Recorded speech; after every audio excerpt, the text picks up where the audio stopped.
Hi, welcome back to UA Technical Solutions. In today's tutorial we will learn how to perform short wiring and piping check via outdoor unit without any software required, on a Daikin VRV Series 4 outdoor unit. Press and hold the BS1 mode button until the first digit shows 2 and the second and third have a flashing 0. Press the BS2 set button 88 times so that the second and third digits flash 88.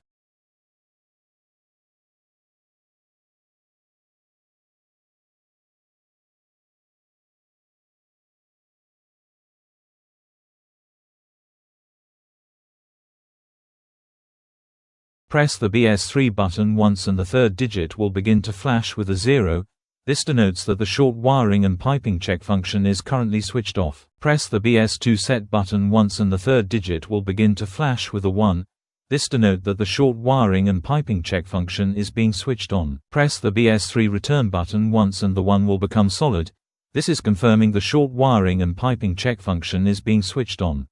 Press the BS3 return button once to activate the setting. This will leave the display showing 200. Press the BS1 mode button once to come back out of the setting mode to the standard operation mode. Press and hold the BS2 set button until the display changes to T01. This shows that the short wiring and piping check has begun. Thanks for watching. Please do subscribe us at UA Technical Solutions. Let us know the topics of your choice in the comment section to make this channel more relevant to you.